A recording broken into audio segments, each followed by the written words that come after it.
The wind didn't whisper that night. It roared down from the Rockies like a debt collector with a grudge, slamming against the cabin walls till the timbers groaned. October had come mean and early, freezing the mud in the ruts of Harrow Creek Road and turning every breath into a ghost that hung in the dark. Inside, by the last red eye of a dying fire, a woman sat alone, broad-shouldered, solid as the mountains themselves. Her calloused hands held one sheet of paper so tight the edges bit into her skin. $430. December 15th, 7 weeks. She didn't weep. She didn't pray. She only stared into the coals like a woman reading her own sentence. Outside, the wind dropped sudden, dead quiet. Then came the sound, slow, deliberate hoofbeats crunching through the frost. 3 measured knocks on the door. Not begging, not demanding, just the knock of a man who already knew what he was coming for. The woman lifted her head. The firelight carved hard shadows across her face. In that frozen instant, the whole high country held its breath. Something was about to break, or be born, and whatever walked through that door next would decide which. The cold came early that October, not the kind that eases in slowly, that gives you a week of warning and lets you prepare. This cold rolled down from the Rockies like it had somewhere to be, like it had papers on the land below and was coming to collect. It arrived overnight, and by morning the puddles along the main road of Harrow Creek had gone hard, and the breath of horses hung in the air like small, departing ghosts. Willa Fenn Briggs felt it before she opened her eyes. She felt it in the blanket that had been thin for 3 winters now and showed no signs of improving. She felt it in the gap under the cabin door where the wood had warped 2 summers ago, and nobody had fixed it because fixing things required time, and time was the one resource this family had never managed to accumulate. She felt it in her own breath rising above her face in the gray pre-dawn dark like something trying to leave. She counted to 3. She always gave herself exactly 3 seconds in the morning before getting up. It was the only indulgence she allowed herself, and she had never once extended it to 4. Then she got up, because there was no other choice. There never was. Not since she was 16 and her mother went fast with a fever that a doctor might have caught sooner if they'd had money for a doctor. Not since her father came up from the mine that last time with dust in his lungs that the years had calcified into something permanent and slow. Not since the night she sat alone with a candle and a borrowed pencil and worked out the numbers, and the numbers said what they always said, not enough. She pulled on her work dress in the dark, laced her boots without looking at them, put her hair in its braid, the same braid every morning because there was no time for anything prettier, and went to start the fire. Her father's breathing came through the thin wall between the main room and his corner. That sound. She had learned to hear it the way some people learn to read weather, the texture of it, the depth, the spaces between. On good mornings it was rough but steady. On bad mornings it came in ragged pulls like something tearing slowly. This was a middling morning, rough but steady. She built the fire from last night's coals and put the water on and stood for a moment in the growing warmth, looking at the tin box on the shelf beside her father's chair. The letter from the Denver bank was in that box. She didn't need to open it. She had it memorized down to the punctuation. $430. December 15th, 7 weeks from today. She knew that number the way she knew her own heartbeat. It was there when she woke, and there when she lay down, and there in the spaces between every other thought, a steady, patient, completely merciless fact. Harrow Creek, Colorado had given Willa Fenn Briggs a number of things over the course of her 24 years. The ability to stretch a dollar until it apologized. The habit of watching faces rather than listening to mouths because faces were harder to curate. A sensitivity finely tuned, almost involuntary, to the specific texture of obligated kindness, which was the kind she received most often. And the knowledge acquired gradually and then all at once that the world had a category for women like her and had placed her firmly in it and was not particularly interested in reclassification. She was not small. She had never been small. She was broad-shouldered and solid-built the way women are built when they've done hard physical work their entire lives, which she had. She was strong in a way that was obvious to anyone who watched her work and invisible to anyone who looked at her and saw only the size of her, which was most people. They saw the dress let out at the seams, the practical braid, the work boots and the capable hands and the weight of her, and they filed her away. In the category of women who would manage, who would survive, who were perhaps admirable in their way, but who were not in the particular vocabulary of Harrow Creek, Colorado in the year 1885, the kind of woman that things happened to. Willa had known this for a long time.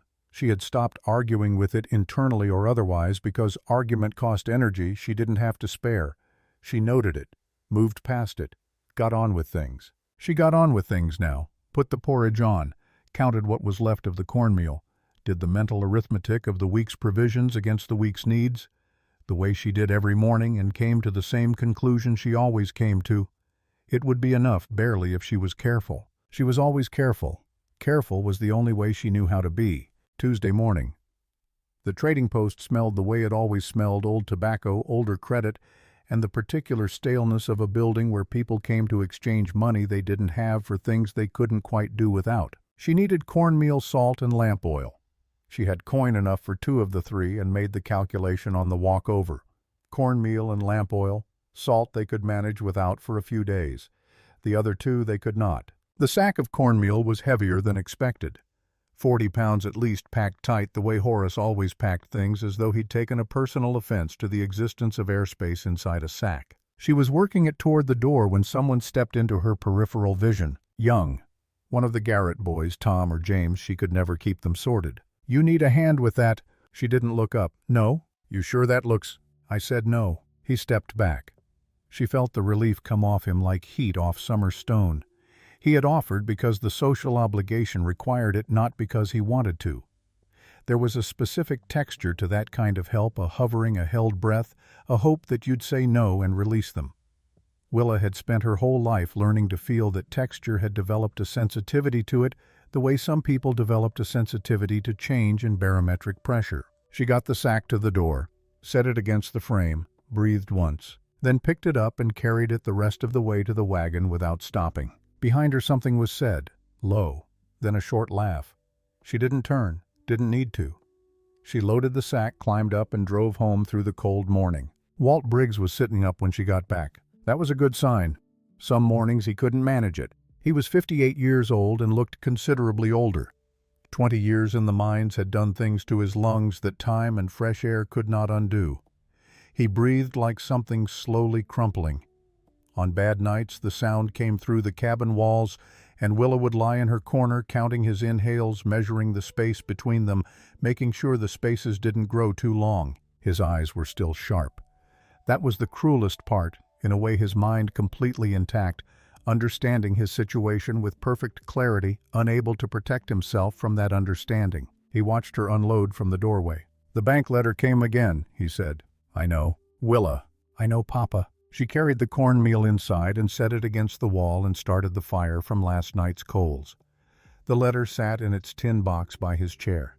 She didn't open it. Every word was already in her. $430. December 15th, 7 weeks. Denny appeared from the back room. He was 9 years old and had his grandfather's eyes, sharp and dark and seeing everything. His hair was wild and one boot was unlaced as always. "Is there porridge?" "There will be." "Can I have extra?"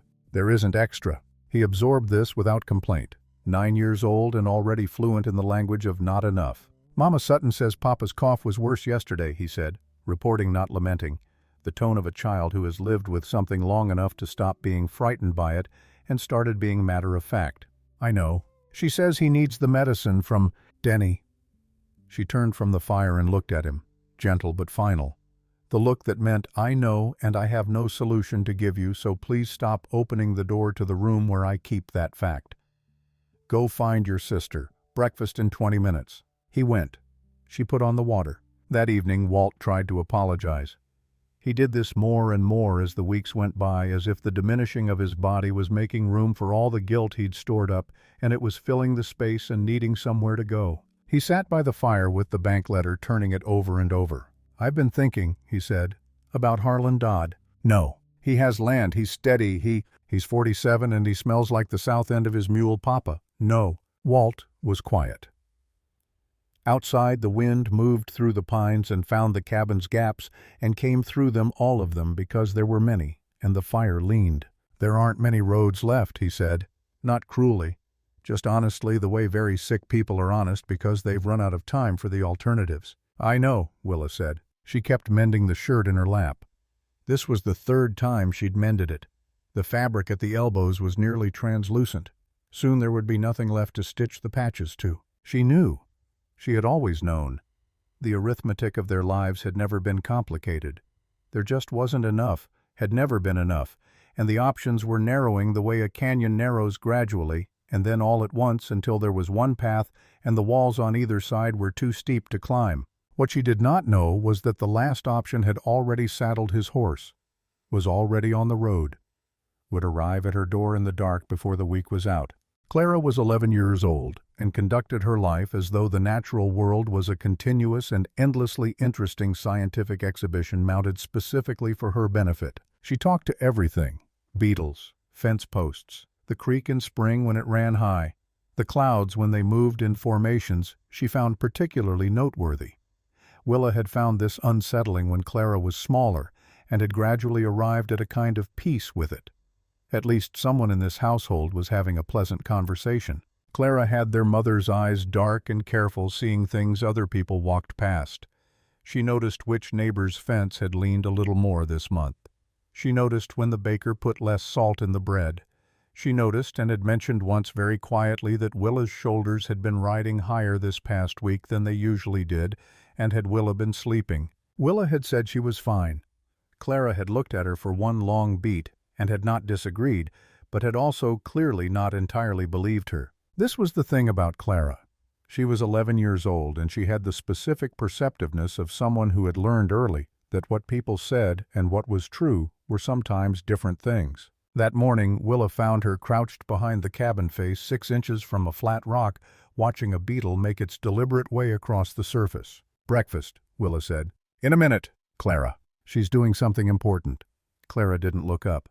"She has eggs. She's finding somewhere warm before the real cold comes." Willa stood there a moment, watched the beetle, small and certain, moving without hesitation across the rock toward wherever she'd decided she needed to be.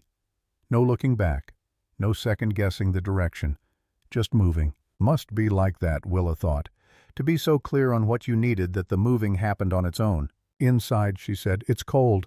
Clara came, but she looked back once at the beetle on her way up the cabin steps, the particular look of someone who is going to finish thinking about something later when there is time. Willa understood that look completely. She heard the horse just before 9 that night. Not the sound of someone passing through that had a particular quality, a continuous rhythm that faded.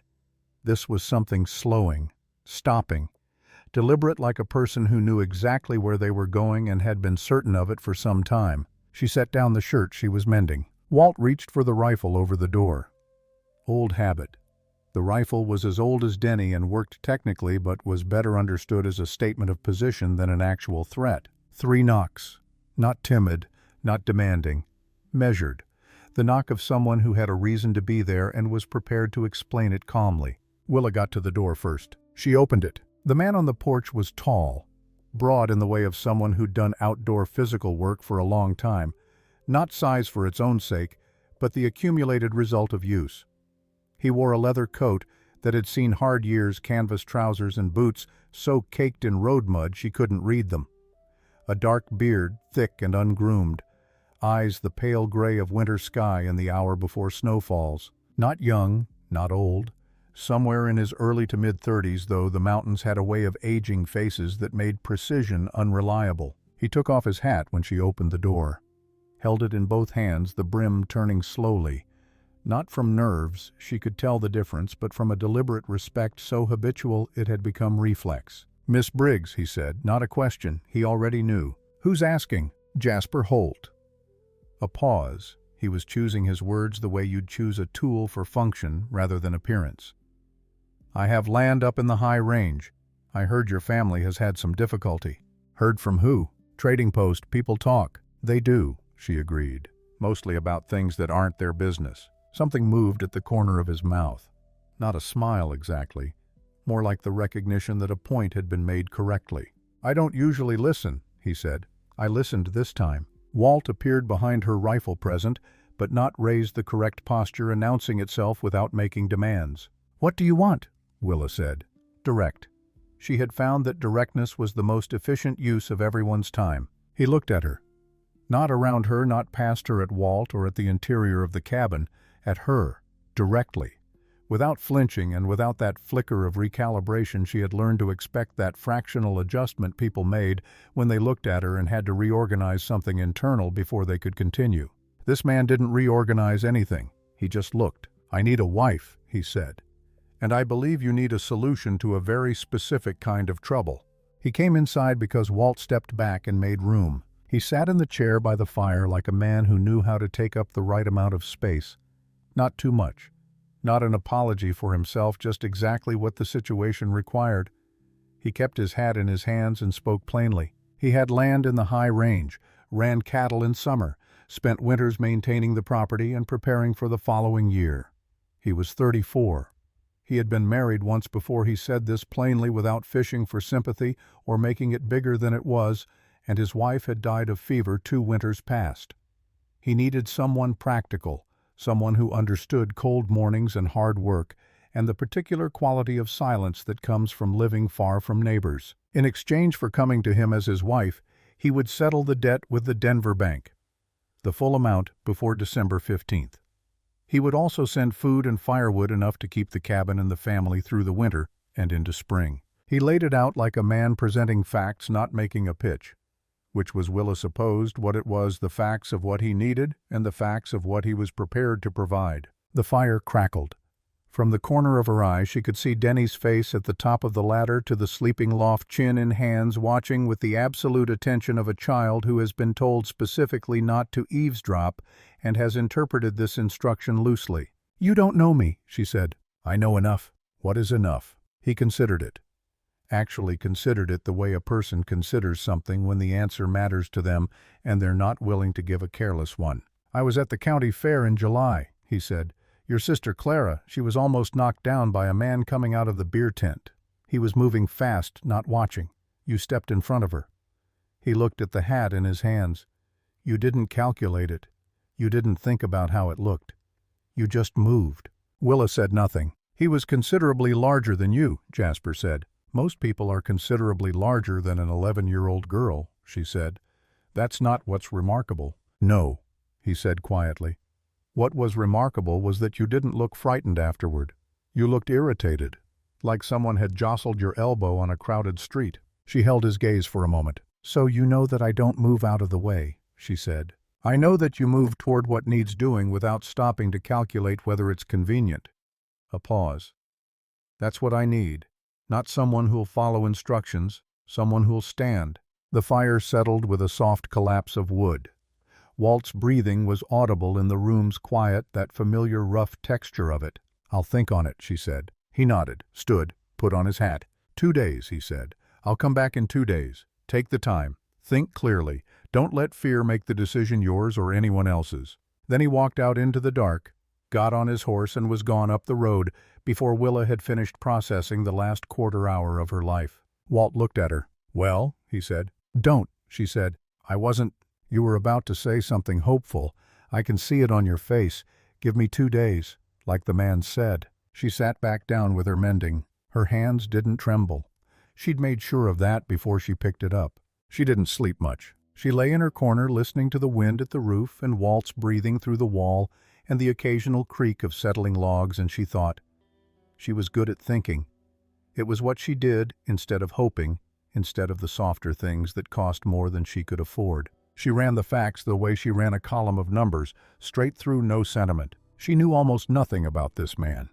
He had a horse and a worn coat and pale gray eyes that looked at her directly, and a story about the county fair that she couldn't decide was touching or deeply unsettling. He had watched her without introducing himself, had learned about her family, had made a plan. That was something to think about carefully. And yet, the letter in the tin box.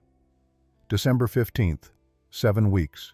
$430 that didn't exist and couldn't be made to exist in time by any honest means available to her. Her father's breathing through the wall, that sound. Denny and Clara, who didn't understand the full shape of what was coming, who were still young enough to believe things worked out, who deserved to stay that young for as long as possible. She was not going to find $430 at Horace's trading post. She was not going to marry Harlan Dodd. She was not going to let the bank take the cabin and the claim and watch her family split apart in the middle of a Colorado winter. So, she lay in the dark and was honest with herself the way she'd learned to be completely without the comfort of exception. She was going to say yes. She'd known it before he finished talking. The question was whether she was saying yes because she was cornered or because something in her had decided. She thought about how he'd looked at her, not at her size, not at the dress or the cabin or the arithmetic of her situation, at her. Like she was the specific point of the thing he had actually come for. She thought about Clara's beetle on the rock, moving without deliberation toward warmth. Not brave exactly, just clear on what she needed. Toward dawn, she made a decision that felt less like a choice and more like arriving at the only honest conclusion the evidence supported. And underneath the fear and the practicality and the hard arithmetic of it, something small and stubborn said, "He looked at you. He looked straight at you. Pay attention to that." She paid attention to it, and she decided. He came back in 2 days, exactly as promised. The wagon was already loaded when she opened the door. 2 horses, dark bay and strong, nothing like the rented animals that passed through Harrow Creek. Crates in the wagon bed secured with knots that were even and tight and very deliberate. She noted the knots. They were the knots of someone who cared about not losing things. He stood in the cold morning with his hat in both hands and waited. Just waited, giving her the space to arrive at her own moment without rushing it. "I'm going," she said. He nodded once, a nod that understood the weight of those words and didn't try to reduce it. She had one bag. She had said goodbye to Walt privately in the few minutes before dawn when the house was still sleeping, had stood beside his chair and held his hand and said the things that needed saying without making them bigger than the moment could hold.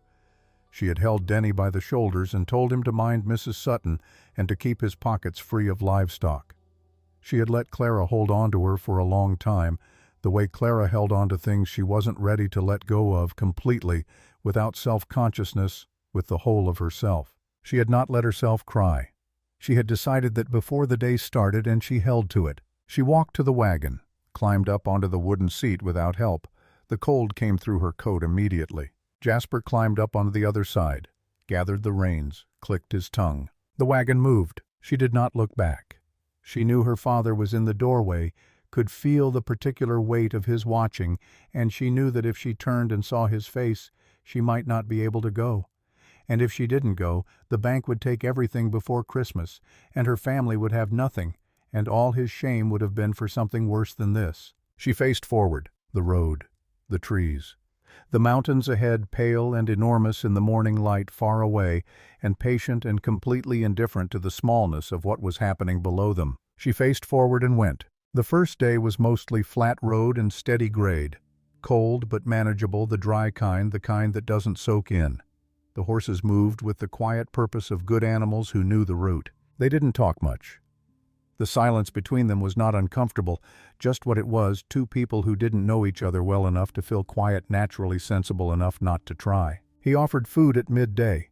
Dried meat and bread, better bread than she'd been eating. She ate without ceremony, and he did the same. No performance, no attempt to be charming. She appreciated that more than she'd have expected. The second day was harder. The road narrowed. Dense timber closed in the trunks, dark and close, the sky reduced to a strip of blue directly above. The wagon lurched and jolted over root and rock, and Willa held the seat with both hands and watched him work the reins. She noticed things. She couldn't help it.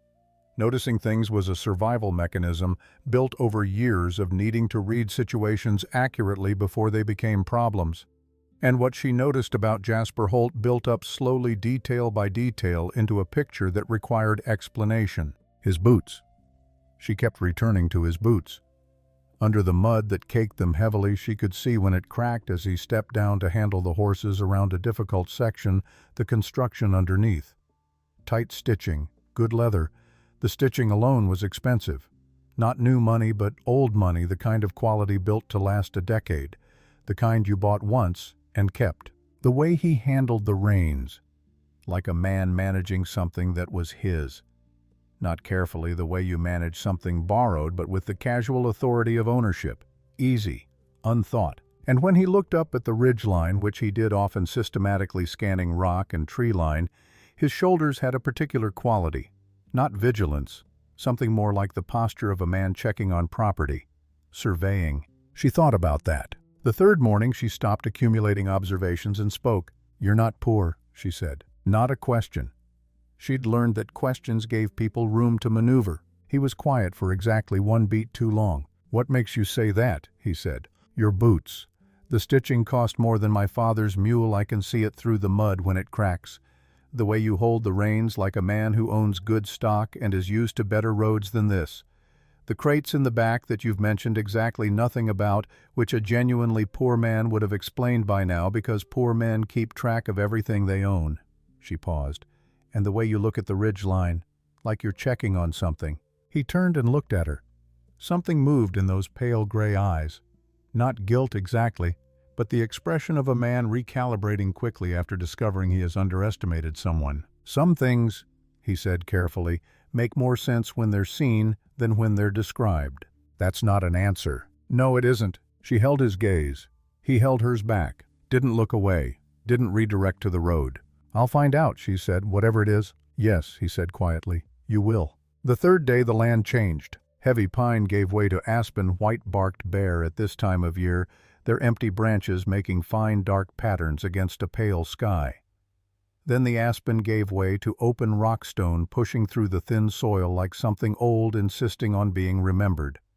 The wind sharpened. It carried altitude in it now and intent. Willa's cheeks went numb. Her fingers inside her gloves became blunt and unreliable. She pulled her shawl closer and thought about Clara's beetle making its quiet certain way toward warmth, and wished she had even a small portion of that particular confidence. They came to the pass in the late afternoon. 2 walls of pale stone rising on either side, the space between them narrow enough that the wagon cleared the rock by inches. The horses picked through carefully. Above the sky between the stone walls was deep, cold blue. Jasper drew the team to a stop just before they cleared the gap, sat there without moving, without speaking, looking at the open space ahead with an expression she hadn't seen on him before, a bracing tightening the look of someone preparing for a specific kind of consequence. "Something wrong," she said. "No," still looking forward. "Just on the other side of this, things will be different than you're expecting." "Different how?" He turned to her, and in those pale gray eyes she saw what 3 days of careful observation had not shown her: fear. Not the fear of bad roads or difficult weather, personal fear. The kind that lives in the chest and is about something that matters. "Different in a way I should have told you about before we left," he said. "I'm sorry I didn't." The first time he'd used her name. It landed differently than she expected. She opened her mouth to ask him to explain. He clicked to the horses. The wagon rolled forward through the pass before she could speak. The stone walls fell away on either side and the valley opened below them. All at once, not gradually all at once the way a secret comes out. It was wide and deep and hidden, cupped completely by the slopes around it. A river ran through the center, taking the late afternoon light in pieces and holding them. Meadows spread between the stands of timber, still holding color this close to winter. Everything very still. The kind of stillness that doesn't feel empty, that feels deliberate, protected, chosen. It was the most beautiful thing Willa had ever seen. And then she saw the house. Not a cabin, not a homestead. A house. 2 full stories of heavy log and pale Colorado stone. Broad porches wrapping both levels. Tall windows returning the last light in amber flashes. 5 chimneys, she counted them twice, with smoke lifting from 3. Outbuildings spread across the valley floor in orderly arrangement. Barns, sheds, fenced pasture with good straight fence lines.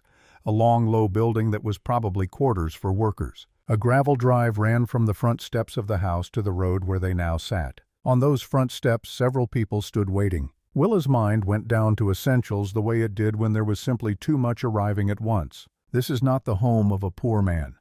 This is not the home of any kind of poor man.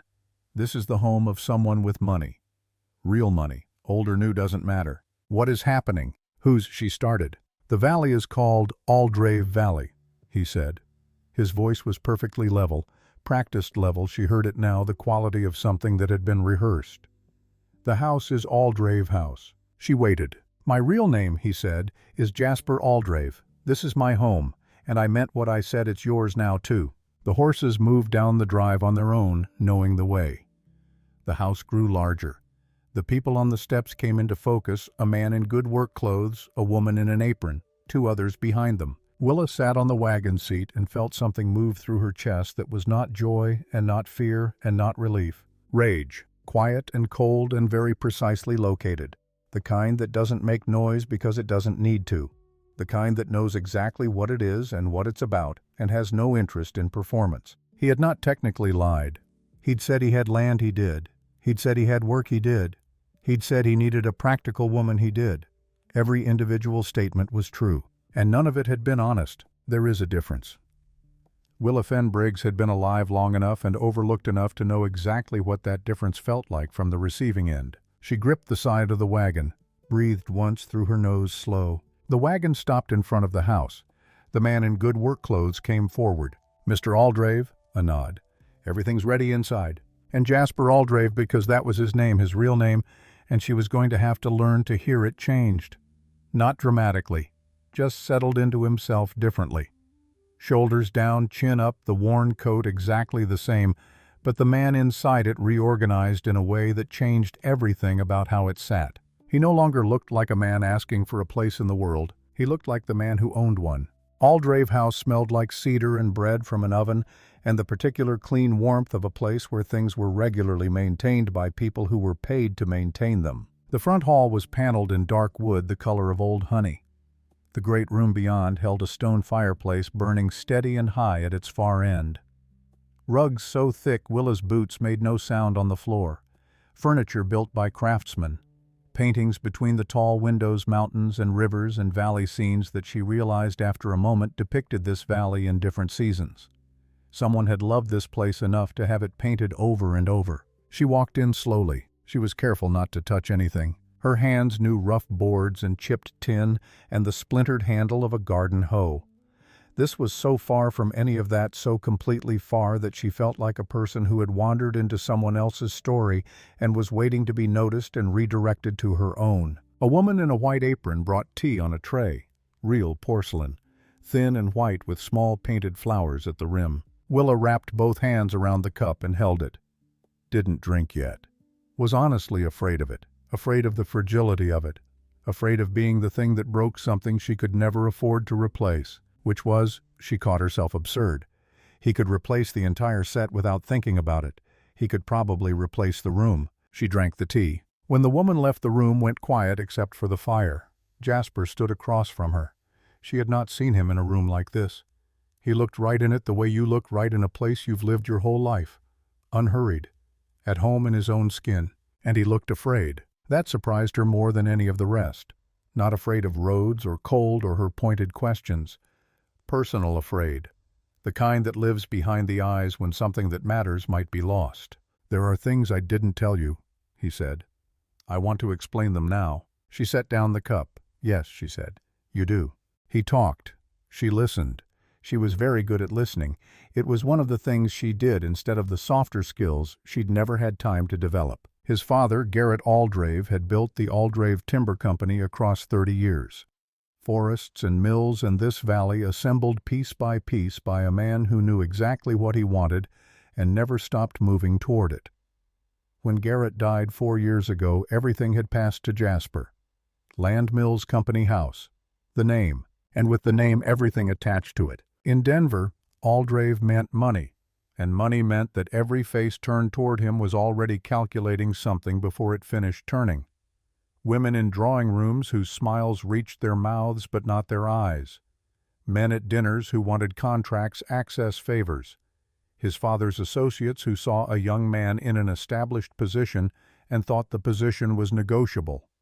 His father's sister Cecilia, now Cecilia Hargrove, who had been involved in the company's early years through her husband's investment and had never quite let go of that involvement even after her husband died. He had grown tired, he said, of feeling like a property, like something that belonged to whoever could make the most compelling argument for ownership. So he had gone into the high country in rough clothes and a borrowed name, looking for someone real, someone who would see what was actually there underneath the money and the name and what those things promised. And he had found her.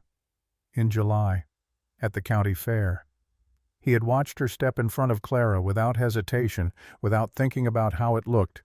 And he had decided. He had not introduced himself, had found out who she was, had learned about her family and their situation, had made his plan. He stopped talking. Outside, the valley was going blue in the early dark. "You watched me," she said. "Yes," without telling me. "Yes." "You learned about my family, about the debt. You came to my door knowing I had almost no choices left, and you made an offer designed specifically to fit around what I had and what I needed." He didn't answer. He didn't need to. They both knew it was yes. "I don't care that you have money," she said. Her voice was steady. She had decided sometime between the pass and now that this was not a moment for noise. "That is not what I'm angry about." "I know," he said. "I'm angry because you took away my ability to choose honestly. You arranged everything, the information I had, the options available to me, the timing, so that there was really only one move I could make. And then you stood back and told yourself I'd made it freely." He was quiet for a long moment. "Yes," he said finally, "that is exactly what I did." He held the truth of that. Didn't qualify it. Didn't reach for something to make it smaller. Just held it and kept looking at her, which was the right thing to do. Which didn't make it all right. But it was the right thing. "I need some air," she said. She went out onto the porch. The valley had gone dark except for the peaks which held a last strip of pale gold. The river caught what light was left and kept it. She stood and breathed. The air at this altitude was different, thinner, cleaner. It made you feel the inside of your lungs. She breathed it deliberately. Let it be real. She was not going to leave. She had made a choice, and she would live inside it.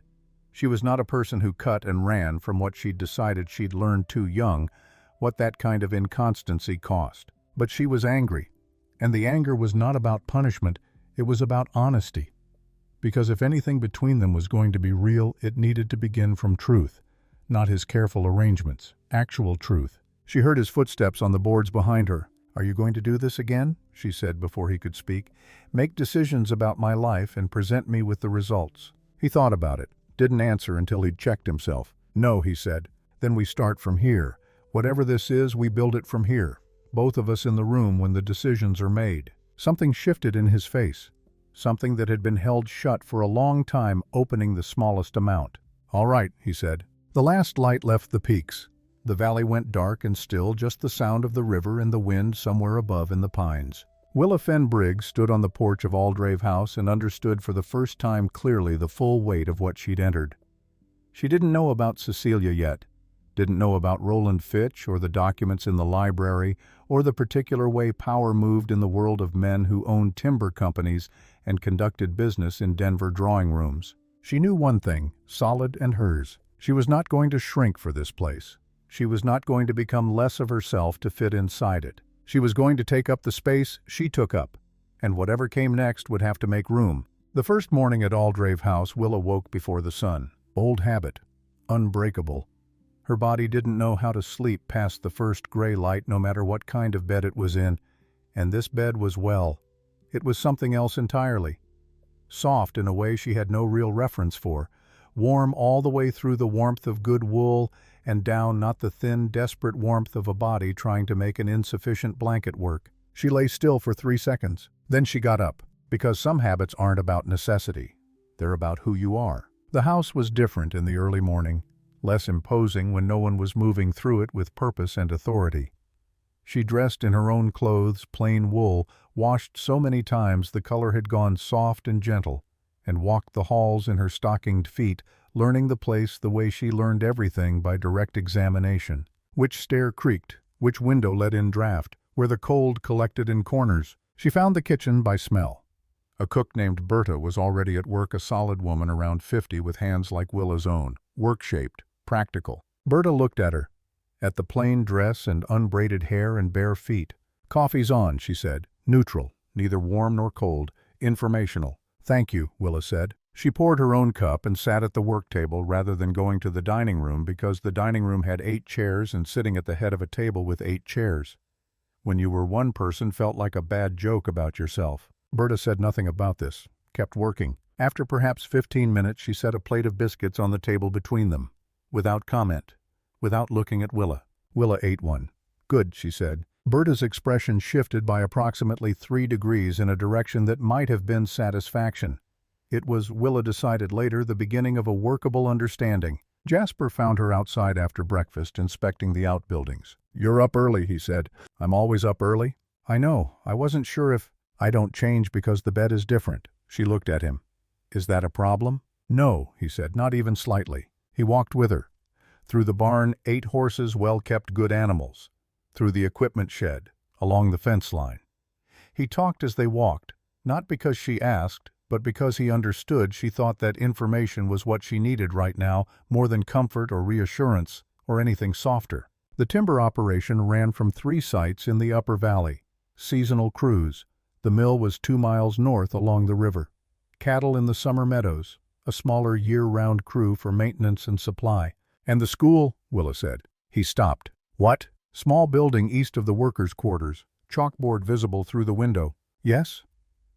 Something in his face softened, the specific softening of someone who actually cares about a thing and is being asked about it unexpectedly. "Workers' children. 7 students last season. A teacher from Denver. She stayed through spring. And this season. No teacher yet." Willa filed that away, said nothing, kept walking. The days found a rhythm. Not quickly, not naturally, but the way rhythms always find themselves through repetition and adjustment and the slow weight of shared hours. She learned which houseman ran the inside of Aldrave House with systematic precision, and that the best way to earn his respect was to treat him like a person rather than a fixture. She started asking questions about wages, about the workers' housing, about the draft in the west-facing quarters that had apparently been reported and not addressed for 2 winters. Jasper answered everything, without deflection, without managing what she was given access to. He had not misled her since the first night, or rather, since the night the truth had been required of him. He hadn't withheld anything she asked about. That wasn't the same as full transparency, but it was something. It was a man trying. She noticed him trying. She didn't say so. But she noticed. On the 5th day, she asked about the timber practices, specifically whether the current cutting rotation gave the slopes above the river enough time to regenerate before the next crew moved through. He told her honestly, not always. Not as consistently as it should. She asked why. He said the contracts with Denver suppliers ran on 2-year cycles, and pressure to produce volume inside those windows sometimes pushed the foreman to cut faster than the land could bear. "What happens to the slopes?" she said. "The hillside above the eastern creek has been slow to recover. Spring floods have been worse the last 2 years. The road below it washed out in April." "Whose road?" "Everyone's, but mostly the workers' families use it to get supplies." She looked at him for a long moment. "The people producing the timber," she said, "are losing their road because of how the timber is being produced." He was quiet. "Yes," he said. She filed that away. It was all connected. The cutting rights Roland wanted, the clause in the will, the board votes, the workers' washed-out road. One thing seen from several angles, and the people who paid most for it had the least say in how it worked. She understood that pattern in her bones. The evenings were the strangest part. They would sit after dinner on opposite sides of the great room fireplace, him with company papers and correspondence, her with books from the library, a real library. 3 walls of books that she had stood in front of the first time, with her heart doing something embarrassing.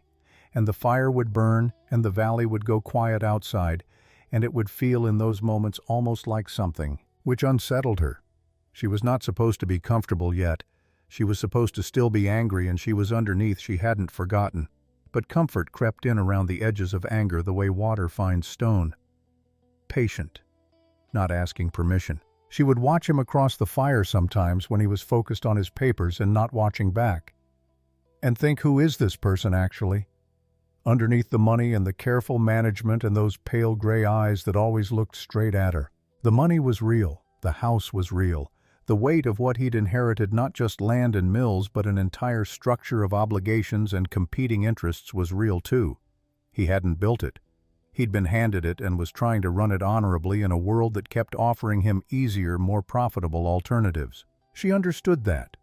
In a different register, from a very different position, she understood exactly what it was to be handed a situation you hadn't made and have to figure out how to live inside it without losing yourself in the process. She was beginning to think she recognized the shape of his difficulty, even if the scale of it was beyond anything she had reference points for. She was still finding out. She found the papers on the 8th day. She was in the library looking for a surveyor's account of the Upper Rockies she'd noticed on her first walk through. had been thinking about it since, had finally made time.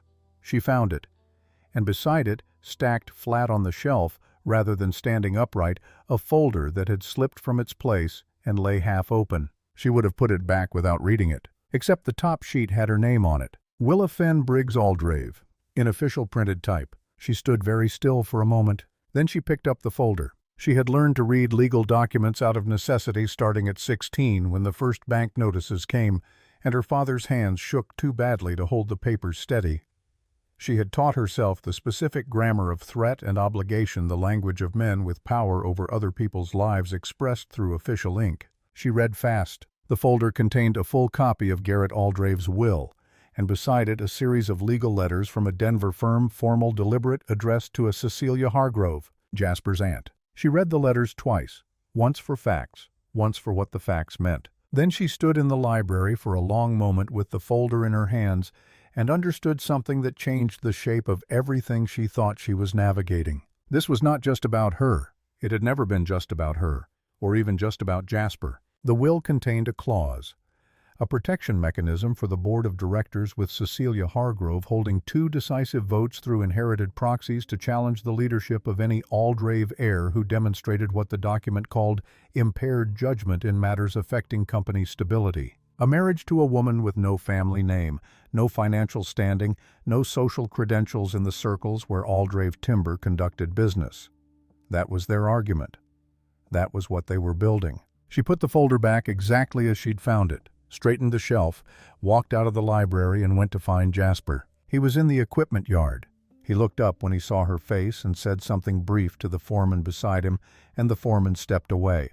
"Tell me about Cecilia," she said. He was quiet for exactly 2 seconds. "What do you know?" he said. "I found the will and the letters from the Denver firm." He looked at the mountains above the valley, then back at her. "How long have you known they were planning this?" she said. "Since before I came to Harrow Creek." The cold felt colder. "Before," she said. "Yes." "So when you came to my door, when you made your offer, you already knew your aunt was building a legal case.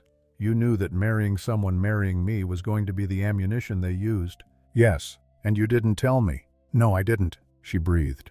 Once, through her nose, slow. "Why?" "Because I didn't want it to be part of your decision. I didn't want you coming with me or refusing to because of my legal situation.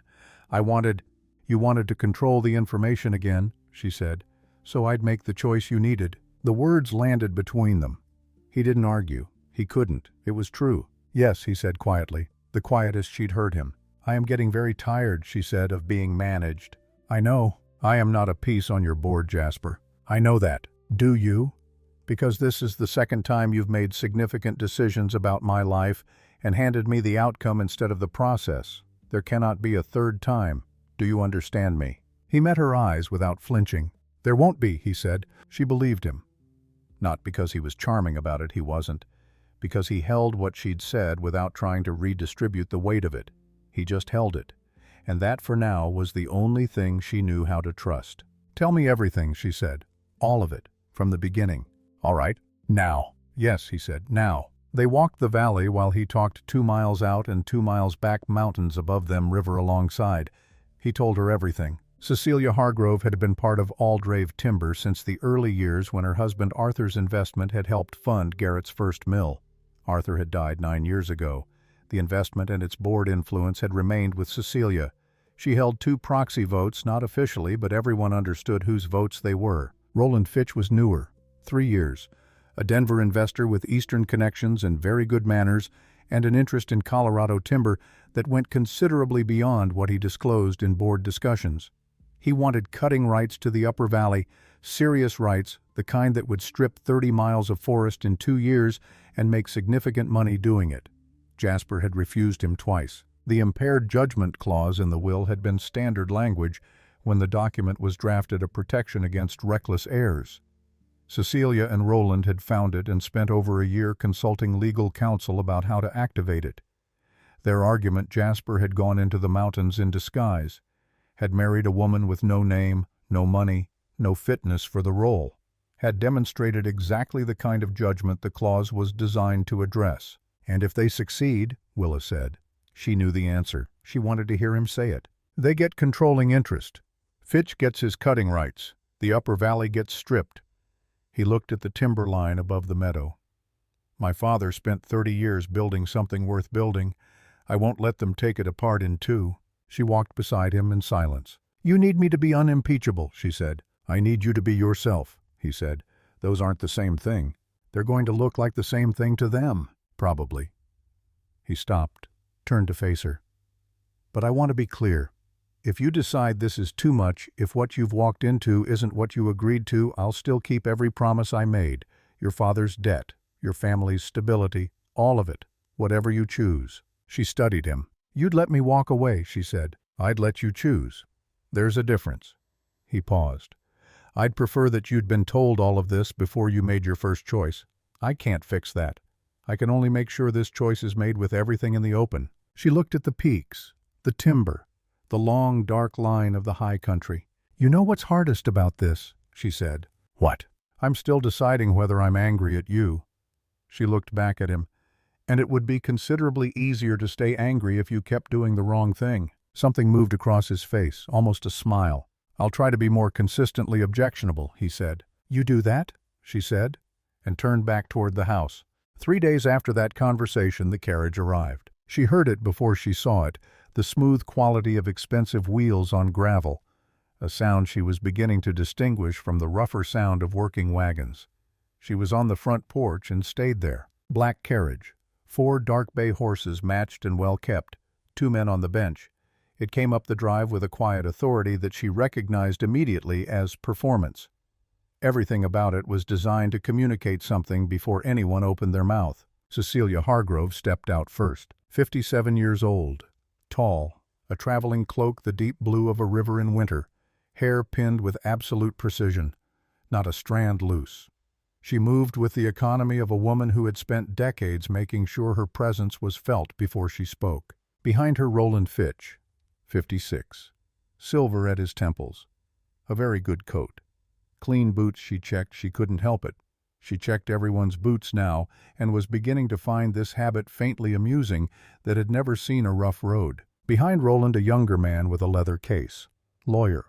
She could spot them by the way they held things. Cecilia's eyes found Willa on the porch. The look that followed was thorough.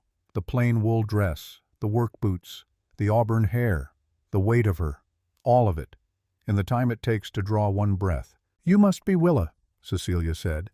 Her voice was lovely, low and warm and precisely controlled like a temperature that had been maintained exactly for a very long time. I am, Willa said. What a surprise, she smiled. Jasper said very little in his letter. I had to hear about the marriage from others. A small pause, surgical in its precision. Not how I hoped to learn my nephew had married. People talk, Willa said. Cecilia's smile held its position exactly. They certainly do, she agreed. Inside the great room filled with a different quality of air.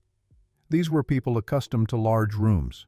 They moved through Aldrave House without being impressed by it, which told Willa something they'd been in houses at least this good, which meant they were measuring this one against a standard, which meant they were already calculating. She positioned herself by the window back to the light. Old instinct. She wanted to see their faces. Roland moved through the room with his hands clasped behind him, looking at the paintings and the bookshelves with the attention of a man conducting a valuation. Because that's exactly what he was doing. Cecilia sat in the chair with the best sight lines, not the largest, the one positioned to see everything, and accepted tea without acknowledging the person who brought it, which told Willa everything she needed to know. People who don't see the people who serve them don't see a great many things. They filter out whatever doesn't serve a purpose. The company is in an interesting position, Roland began. His voice was smooth in the way of something that had been practiced rather than grown. The opportunities we've discussed previously, the opportunities haven't changed since I last declined them, Jasper said. The climate has, Roland, quiet, final. We're not in a board meeting. Roland smiled. The smile of someone who knows how to wait. Cecilia set her teacup on the saucer with precision. Center. Exactly. I'll be direct, she said. Since we're family. She turned to Willa, not aggressively but completely making Willa the center of the room without warning. My dear, do you understand the position you've been placed in? I understand my position fine, Willa said. The company has obligations. social ones as much as financial. Cecilia's tone stayed warm, perfectly consistently warm, like a fire that never fluctuates. The investors Jasper works with, the officials he needs access to, they have expectations. Not cruel ones. Simply realities. A woman in his position requires a certain kind of foundation, family name, social education, an understanding of how things function in particular rooms. She tilted her head slightly. You are clearly a capable woman, clearly strong, but one kind of strength doesn't always translate. Willa looked at her, then at Roland, then at the lawyer with his case examining a painting he had no interest in. That's kind of you to say, Willa said. Clearly. Cecilia blinked, once, just slightly. We only want what's best for Jasper, Roland said, stepping in smoothly. Of course, Willa said, and she smiled. Because sometimes the most useful thing is to smile and be quiet and let other people fill the silence with whatever they're carrying. After Cecilia and Roland retired to their guest rooms and the house went quiet, Willa sat in the library with the will in her lap. She had asked Jasper for it directly after dinner. He had given it to her without hesitation or question, which meant he understood why she wanted it, which meant he was paying attention in the right direction. She read the whole document, every clause. She was looking for what Roland had carefully not mentioned in the drawing room, the thing he'd worked around in his smooth, measured voice, the thing Cecilia had left unspoken beneath her warm, careful words. She found it on page 11. The impaired judgment clause was there, yes, clear and usable. But running alongside it, drafted with equal legal weight, was something else entirely. A mechanism. A path. A marriage could be protected from challenge under the will's own terms if the spouse demonstrated meaningful contribution to the public life of the Colorado Territory, recognized by a civic official, of standing in a way that could be shown to strengthen rather than undermine the company's relationship with the communities where it operated. Willa read it 3 times, then sat with it. The Denver governor's reception was in 12 days. She knew because Roland had mentioned it in the casual way people mention things they want you to think are casual. Every person of importance in the territory would be there. It was not just a social occasion. It was the stage where this particular drama was going to be performed. Roland and Cecilia intended to use it as the moment of public exposure, the moment they revealed the legal challenge in front of everyone who mattered. She closed the will. She sat in the quiet library with the fire burning low and the valley silent outside, and understood something with perfect clarity. Page 11 was a weapon, and she had exactly the right hands for it. She told Jasper the next morning, outside in the frost before the house was fully awake. I'm going to Denver with you, she said. You don't have to, Jasper. She used his name the way she'd started using it with weight, deliberately. Read the will again. Page 11, the second clause. The one Roland didn't mention. I've read the will. Did you read that clause? He was quiet. Yes, he said. And I didn't want to ask you to. You're not asking me. I'm deciding. You said you understood the difference. Understand it now. He held her gaze. All right, he said. Tell me everything about the reception. Who matters? What Roland is planning. When he's planning it. She pulled her coat against the morning cold. I need to know the ground before I walk onto it. And Jasper Aldrave, who had spent weeks managing information, arranging things, making decisions in rooms where Willa wasn't present, looked at his wife in the frost light of a November morning and did something that was harder for him than any road he'd ridden. He started talking, and he didn't stop until she had everything. The next 12 days were preparation. A seamstress named Ruth came up from town and worked in Willa's room for 3 days straight. Small woman. Said very little, listened carefully. Professional or curious, probably some of both. The dress they built together was green, deep forest green, the color of the pines after rain, because Willa had said plainly that she was not going to wear the pale colors that Denver drawing rooms favored.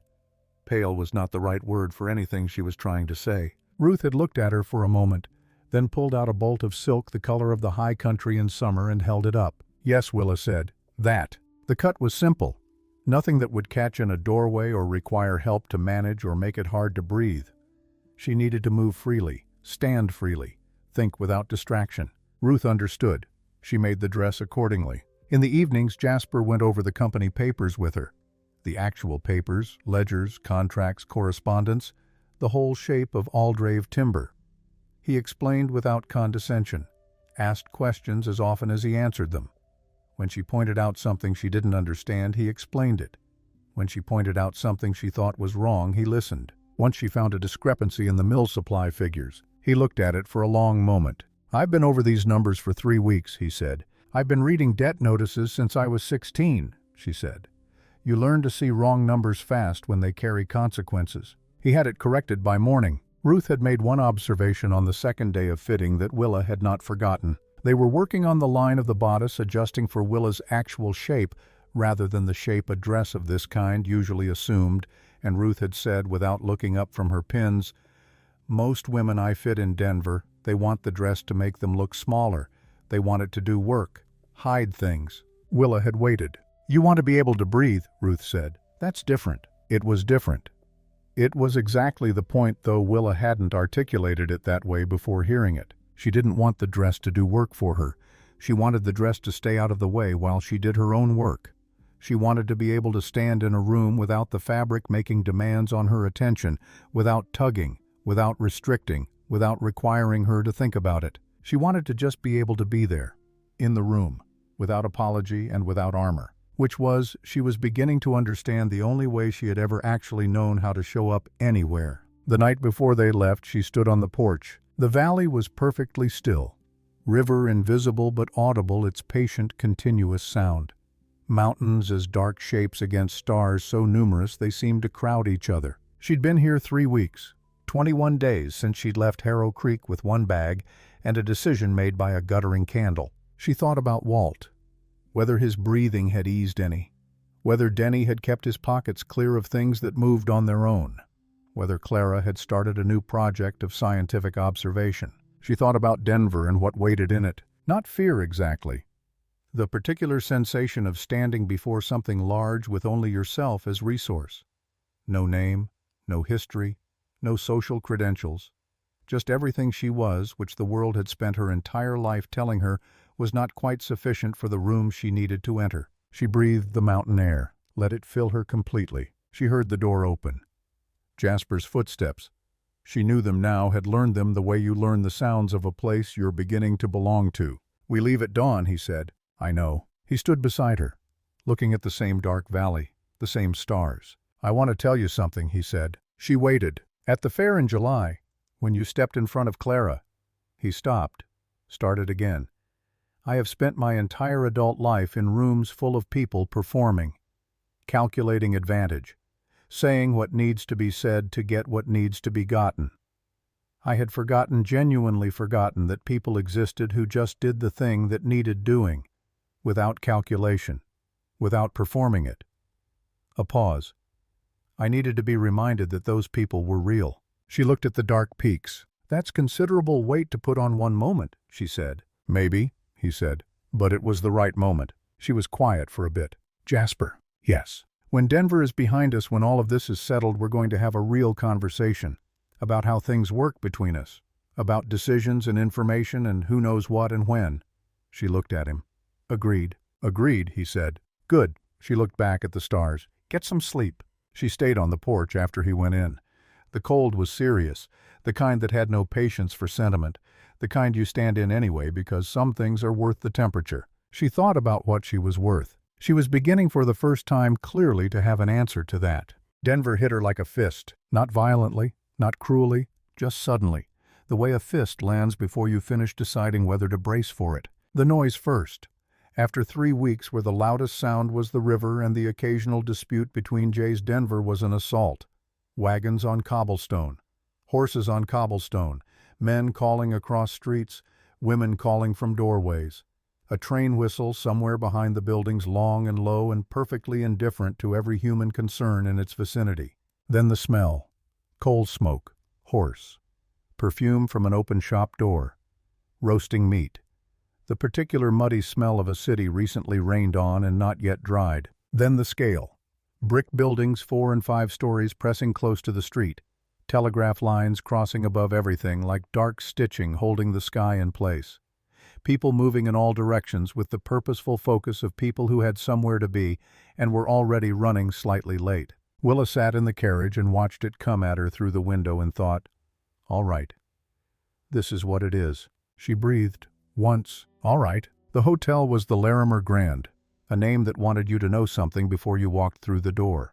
She walked through it anyway. Lobby warm. Gas lights burning even in the afternoon. Women in silk. Men in dark suits talking in low, important tones.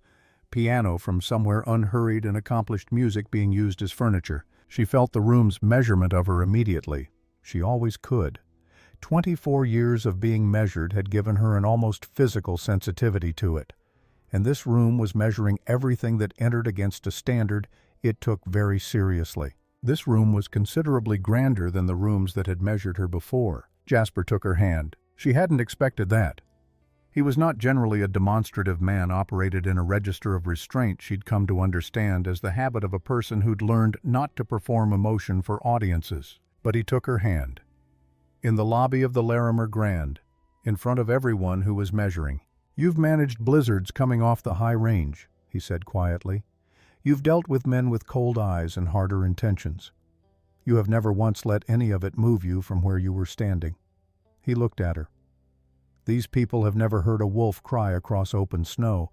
They've never stood between a storm and the people they loved. You have nothing to learn from them about courage." She looked at him. He meant it.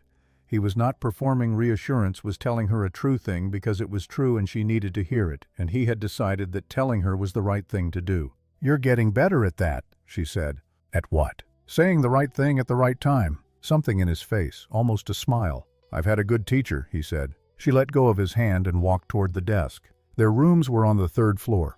Large windows, a working fireplace, and a full-length mirror in a dark wood frame. She stood in front of it. The woman in the green dress looked back at her. Broad shoulders, solid, the weight of her present and undeniable and not making any apology for itself.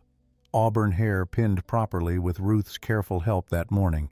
The green of the dress against the auburn of her hair was actually right. Ruth had known what she was doing with that color. She was not beautiful in the way that Denver in 1885 understood beautiful. She knew that and had known it for a long time and had made her peace with it mostly in the way you make peace with things you cannot change, and that cost you something every time you think about them. She was something else, something that didn't have a clean word in that vocabulary yet. She thought about what Cecilia had said, one kind of strength doesn't always translate. She thought about every room she'd ever walked into and felt the measuring happen, the trading post in Harrow Creek, the church at Harvest, the county fair in July, when a man had almost knocked Clara down, and Willa had stepped in front of her sister without thinking, and hadn't thought until later that a room full of people had seen her do it. Hadn't thought about how she looked doing it, had just done it. That was apparently something worth noticing. She looked at herself for exactly as long as it took to make a decision. Not the decision about whether to go into the ballroom she was going in regardless. The smaller decision. The one about how, not as a smaller version of herself, not as someone performing adequacy, not as an apology for taking up space in a room that hadn't left any for her, as herself, completely, without reduction. That was the only version she had available, and she was going to use it. She turned from the mirror and went to review Jasper's notes on the reception. The governor's reception was in the ballroom of the Larimer Grand, which had transformed by 7 in the evening into something that wanted very much to be impressive and largely succeeded. High ceilings, chandeliers throwing light everywhere, long tables with white cloths and more food on them than Harrow Creek saw in a month. Women in colors she didn't have names for, deep rose and pale gold, and a blue-gray that existed somewhere between sky and stone. Men in black, which at least simplified things for them. The noise of many important conversations conducted simultaneously, the sound of the room where things were decided. She stood with Jasper in the corridor outside and felt the music coming through the closed doors. A waltz. The kind of music designed to give people something to do with their bodies while their mouths did the real work. She thought about page 11, about Roland Fitch's eyes moving across the rooms of Aldrave House, calculating, about Cecilia's voice warm and controlled as a banked fire saying one kind of strength doesn't always translate. She was going to translate it, right now, in that room. The doorman found their names on his list. "Mr. and Mrs. Aldrave," he said, and opened the doors. The ballroom found them immediately. That word Aldrave moved through the room the way a stone moves through still water. Rings spreading outward, eyes turning. The recalibration of a room that has received a piece of information it will spend the next several hours processing. They looked at Jasper first, then at her. She felt every look. The assessment, the calibration, the filing away. She had felt this kind of looking her whole life, and had spent her whole life making herself smaller in response to it, looking away first, taking up less space, letting the judgment land without meeting it. Not tonight. She lifted her chin, not aggressively, not making a statement, just straightening into herself, occupying exactly the height she was, taking up exactly the space she took up and not 1 inch less. She walked into that room on Jasper Aldrave's arm and she looked back. The first 20 minutes were navigation. Men moved toward Jasper with outstretched hands and easy first names, the casualness of familiarity that hadn't quite been earned. Their eyes moved to Willa. Quick, practiced. The look that's doing work but doesn't want to be seen doing it. She met every one of them, steadily, without performance. Just looking back the same quality of attention she'd given to the boot stitching on a wagon seat 3 weeks ago. Some looked away quickly. Some held it. One older man, gray-haired, with the weathered look of someone who'd actually worked outdoors, rather than just supervised people who held her gaze for a full beat and nodded. Slightly. Like he'd seen something he recognized and found worth acknowledging. She filed that away. Cecilia was already positioned near the governor's circle. Red silk tonight, not traveling blue. Red that moved with her like it understood its assignment. Roland Fitch was already there too, speaking with the lawyer from Aldrave House. The leather case was in different hands, but it was the same case. The stage was set. They'd arrived early. Of course. You don't spring a trap you've been building for months without getting there first. Cecilia greeted Jasper with warmth that was genuine in its craft, the most dangerous kind of warmth. She held his hands, said how wonderful, said she was so glad. Then she turned to Willa. "My dear," she said, "same temperature, same control. You look striking. That color is quite bold." "Thank you," Willa said. "I find bold is generally more useful than careful." Something behind Cecilia's smile shifted. Just slightly. Just enough. Willa moved through the room. Not toward anyone specific yet. Making stops, speaking to people. A mill owner from Colorado Springs, she talked with him about water rights and how flooding on the eastern slopes was changing the economics of the lower mills. A doctor's wife named Margaret Sharp, funny furious about the absence of medical care in the mountain settlements, who had been thinking about this problem for years with no one to think about it alongside her. These were not performed conversations. They were conversations about things she actually knew, had actually lived with. She was just talking about real things to real people, and people responded to real things, even in silk, even in expensive boots. Underneath the performance of importance, people were still people, and they were interested in truth when they encountered it, because in rooms like this they encountered it so rarely. When she finally reached the governor's circle, Margaret touched the governor's arm and said quietly, "Silas, you should hear what this woman has been saying." Governor Silas Hartwell turned. He was 62, broad-chested with a white mustache and eyes that had spent decades distinguishing what people meant from what they said. He looked at Willa the way the gray-haired man across the room had looked at her, like he was seeing something he recognized. "Mrs. Aldrave," he said. "Governor," she said. "Tell me," he said, "what have you been saying?" She talked for 11 minutes. She knew because she'd been watching the ballroom clock. She'd given herself 10 and went slightly over and didn't apologize for the extra minute because it was necessary. She talked about the mountain settlements, what they needed versus what they had. She talked about timber practices, not abstractly but specifically what happens to a creek when the trees above it come down too fast, what happens to the road that creek crosses when the spring floods change course, what happens to the family whose cabin is on that road when the slide comes. She talked about Aldrave House, about the school that existed and needed a teacher, about the winter medical situation, about wages and housing and the ways a timber company could operate profitably while sustaining that was the word she chose deliberately, the communities and the land it depended on. Not a speech, not a performance. The way she talked to Jasper in the evenings over the ledgers, directly, specifically, without decoration. The circle around her had grown. She hadn't noted when exactly. A judge, 2 legislators, the woman who ran a school in Denver and had been thinking about the mountain settlements for years with no practical path toward action. Governor Hartwell had not moved, had not checked the clock or looked for someone more important. He was listening. She finished. A moment of quiet. The music played on somewhere behind her. "Mrs. Aldrave," the governor said. For 2 years the territory has needed exactly this, someone who knows the high country from the inside rather than from a survey report or a policy brief. He looked at her directly. Would you be willing to serve as an advisor on mountain settlement matters, formally appointed, unpaid?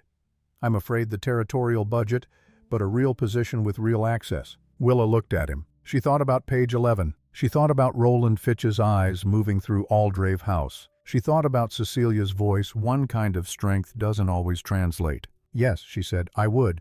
A secretary stepped forward. She hadn't noticed him on the edge of the circle with a letter already drafted. Territorial seal at the top. The governor had apparently been considering this for some time and had come tonight prepared to offer it to the right person. Her hand trembled once as she took the pen. Once only. Then it held. She signed her name in the careful, deliberate strokes she'd been using since she was 12 years old, writing supply lists by lamplight. Willa Fenn Briggs Aldrave. There it was. She felt Roland Fitch before she saw him, the pressure of someone moving through a crowd with intent, arriving near her with an agenda. She turned as he stepped into the circle. The lawyer was at his shoulder. The leather case was open. He'd timed it. Waited until she was in the largest visible group. Maximum audience. Forgive the interruption, Roland said. He didn't look like he wanted forgiveness. He looked like a man who had waited a long time for this moment and had arrived at it with satisfaction. Governor, Mr. Aldrave? He nodded to both, looked at Willa, did not nod. There is a matter that must be raised tonight, in the presence of witnesses, given the legal... Mr. Fitch, Governor Hartwell's voice was perfectly calm, the calm of a man who has been interrupted by ambitious people many times and has made his peace with it. You have the floor. The lawyer opened the case. Papers came out. The will of Garrett Aldrave contains provisions regarding Aldrave Timber's leadership, provisions we believe have been materially triggered by recent decisions. He paused on that word, just long enough. Retained counsel has concluded that the criteria for the judgment clause have been met. We are formally... May I see that? Willa said. Roland stopped. He looked at her.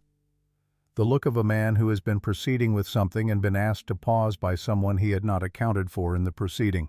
The document, Willa said. The legal summary. May I see it? Mrs. Aldrave, this is a board matter. I'm the subject of it, she said. Not loud, not aggressive, just clear. I'd like to see the document that concerns me. A beat. The governor looked at Roland. Roland looked at the governor. He handed her the papers. She read fast. Found the judgment clause on page 3. Already knew it by heart. And found what Roland's careful summary, had she confirmed this with her own eyes, omitted entirely. Page 11. Missing completely from the summary presented to the governor and the room. She handed the document back to Roland. There's a clause missing, she said. The summary covers the relevant provisions. It covers the provisions that support your argument, she said. There is another provision in the original will that your summary doesn't address, the one on page 11, concerning the conditions under which a marriage is protected from challenge rather than subject to it. She turned to the governor's secretary. The Territorial Archive would have a copy of the will on record, she said, filed when the company registered in Colorado. The secretary looked at the governor. The governor nodded.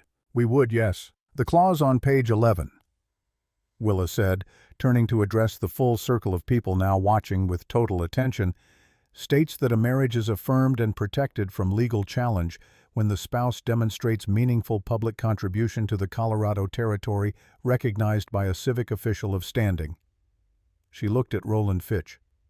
The governor has just appointed me as territorial advisor on mountain settlements and high country land management in the presence of this room. Silence. The waltz continued somewhere behind them, going around and around in complete ignorance of what had just shifted. Roland's lawyer turned to page 11 of his own copy. Read it. His expression, which had been composed and professional, did something complicated. That is, he started. That is the clause, Willa said, exactly as written. The lawyer looked at Roland. Roland looked at the document. The document looked back with its official ink and its complete indifference to his plans. Governor Hartwell cleared his throat.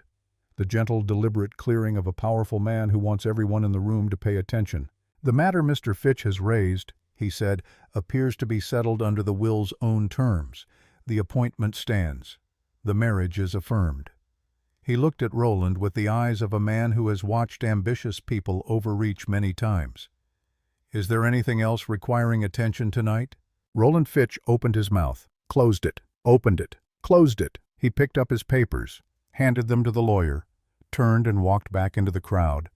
Not quickly, not dramatically, just away the controlled exit of a man who has identified a strategic retreat and is executing it. The lawyer followed. The circle around Willa quietly exhaled. From across the room, the gray-haired man with the weathered face who had nodded at her earlier, came the sound of two hands clapping, slow and deliberate, and one of the legislators joined him, then Margaret, the doctor's wife, then someone else. Governor Hartwell did not clap.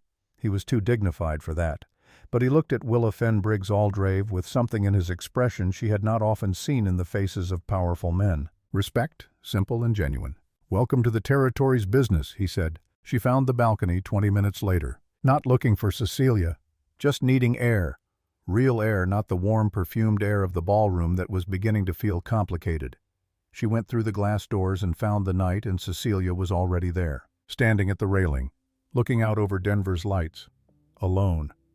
The red silk very still. Willa almost turned around. Didn't. She went to the railing, stood beside her, looked out at the same lights, gas lamps and windows, and the dark shapes of buildings against a sky that was never quite dark this close to the city. Neither of them spoke for a while. "Well," Cecilia said finally. Her voice was different. Not the warm, controlled voice of the great room. Quieter. The voice of someone who is not performing because there's no one left to perform for. "Well," Willa agreed. More silence. "You read the will more carefully than Roland did," Cecilia said. "I've been reading documents that determined the shape of my family's life since I was 16, Willa said. "You learn to read carefully when you can't afford to miss anything." Cecilia's hands on the railing, the rings on her fingers catching the light from the ballroom behind them. "I want to tell you something," Willa said. Cecilia didn't answer, didn't leave. "I'm not your enemy," Willa said. "I know that's an odd thing to say tonight, but I mean it. You've just dismantled 2 years of legal work. I know. You've cost Roland Fitch a significant investment. I know that too. And you're telling me you're not my enemy. I'm telling you what's true." Willa turned to look at her. Cecilia kept facing the city, but she was listening. Willa could feel it. "You're not doing this because you dislike me. You're doing it because you're afraid. You're afraid Jasper is going to make a decision that costs him everything the way someone else's decision once cost you something. I don't know the details, but I recognize the shape of it." The city below was busy and lit and had no opinion on any of this. Cecilia's hands shifted on the railing, the smallest adjustment. "My brother," she said finally, very quietly. "Garrett." Willa waited. "He married a woman once, before Jasper's mother. A woman who had nearly ended the company, nearly ended him. He recovered." She stopped. "Barely. I watched him almost not come back from it, and I have watched Jasper his whole life for the same blind spots, the same patterns." "And you saw them in me," Willa said. "I saw someone who came from nothing, with nothing, exactly the way she did." And a long silence. "And perhaps," Cecilia said slowly, carefully, "I have been looking so hard for the pattern that I couldn't see the difference." It was not an apology, but it was a door. The smallest crack of light under a door that had been closed for a very long time. Willa did not push it. She just acknowledged it was there. "Jasper needs people who are honest with him," she said. "Not people who manage him for his own good without telling him they're doing it. He has enough of that." She looked at the city lights. "He could use an aunt who tells him the truth, if that's something she's willing to be." A very long silence. Then Cecilia turned. First time she'd looked directly at Willa, not assessing, not measuring, just looking. "You are not what I expected," she said. "No," Willa agreed. "I don't imagine I am." Cecilia straightened. The red silk settled. She looked at the city once more and then went back inside. Not with the sharp, controlled exit she'd made from Aldrave House, just back inside, the door swinging behind her. Willa stayed at the railing. The cold came in off the mountains. Even here, even in the city, you could feel them at night. The cold rolling down from the high country was its own particular thing, and she recognized it now. It felt in this moment familiar. It felt like something she was beginning to belong to. Jasper came through the balcony door. He handed her a glass of something amber without asking whether she wanted it, and stood beside her looking at the same city. "Roland's gone," he said. "I know. You read page 11? I read all the pages, the night I found the folder. When I gave you the will after dinner, I already knew what was in it. I just wanted my own copy to take to Denver. He was quiet a moment. Then very quietly he laughed. Low and genuine, surprised by itself, the laugh of something that came out before he could decide whether to permit it. You told me on the first day, he said, on the road up. You implied there were things to figure out. I said I'd figure them out. I generally mean what I say. I've noticed, he said. They stood in the cold together. The ballroom noise came through the glass behind them, muffled and warm. Willa, he said. She waited. I need to say something, and I need you to hear it as something I've worked out carefully, not something I'm saying because the moment calls for it. All right. He turned to face her. She turned to face him. 2 feet of cold Denver night between them. I planned things without your knowledge. Twice. I arranged what information you had so you'd make the choices I needed, and I told myself both times that I was doing it with good intentions. He held her gaze. Steady.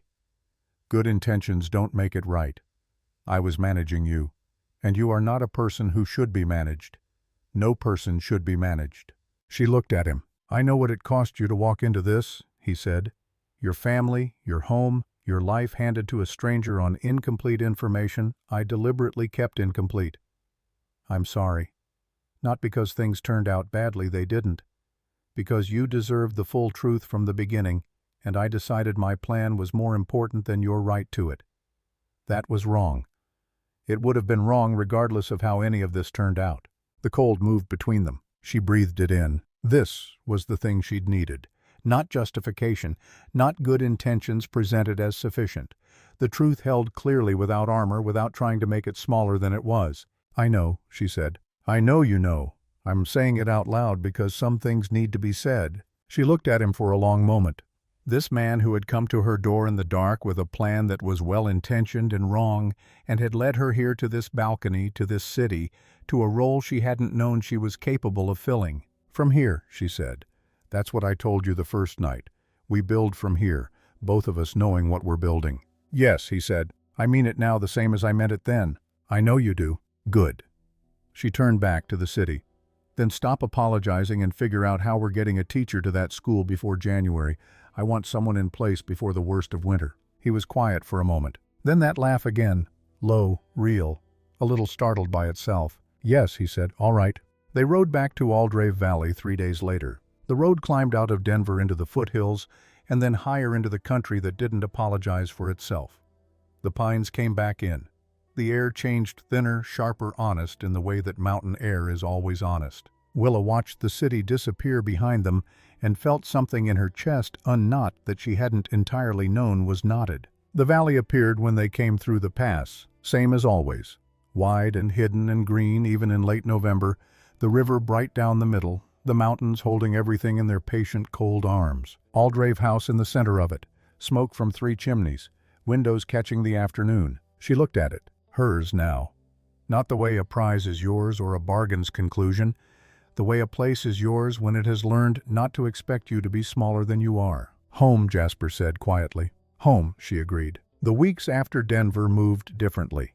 Something had settled, not softly, not the settling of no more tension, but the way a foundation settles when it's done shifting. A heaviness that becomes ground.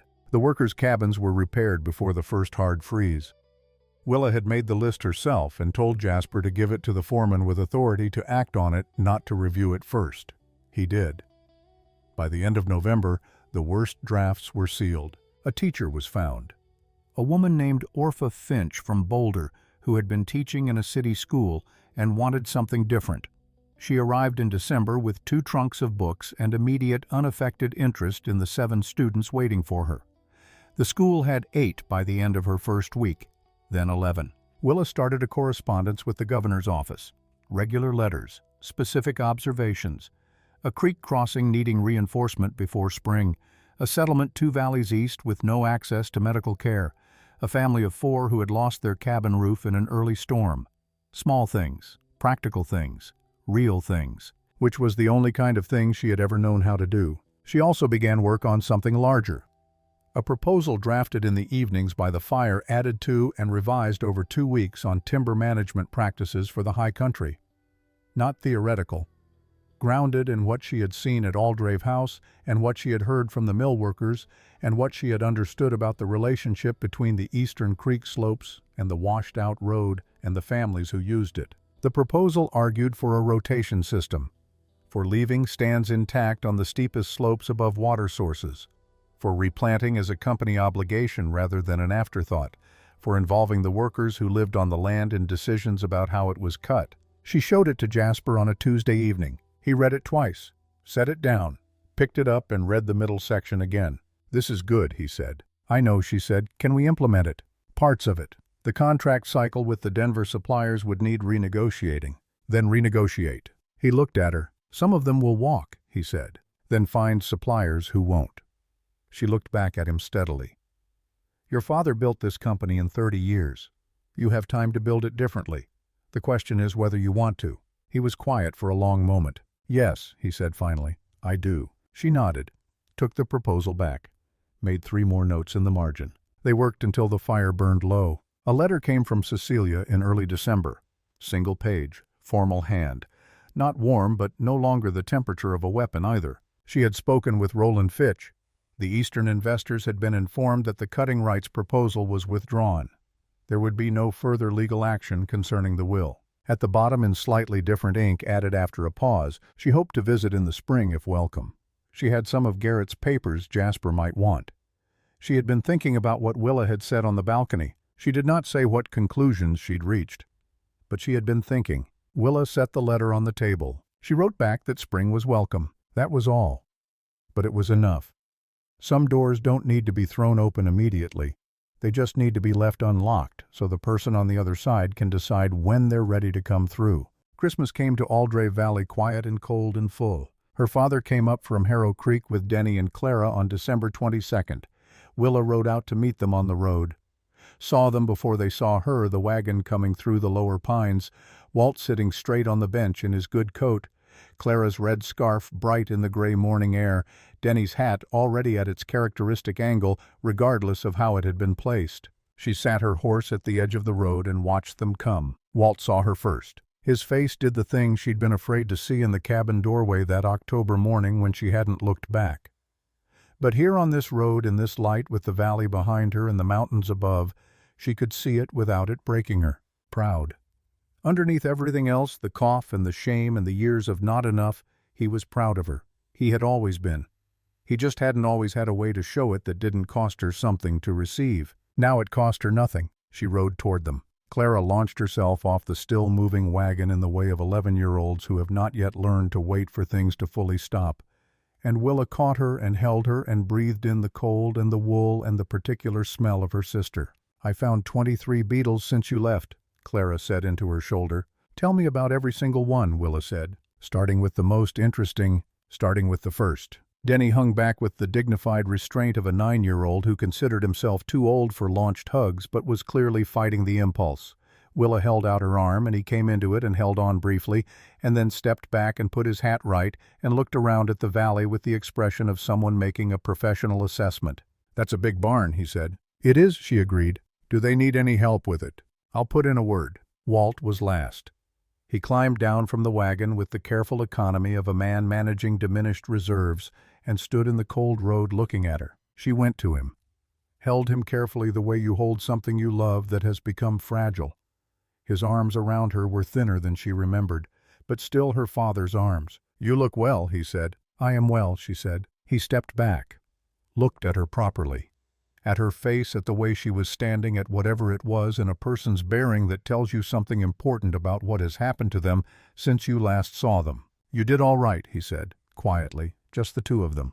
"I did," she said. That afternoon Walt stood at the edge of Aldrave Valley and looked at it for a long time. Didn't say much, the cough had taken some of his wind, but stood with his hands in his pockets and his eyes still sharp, and looked at the river and the meadows and the house and the mountains above everything.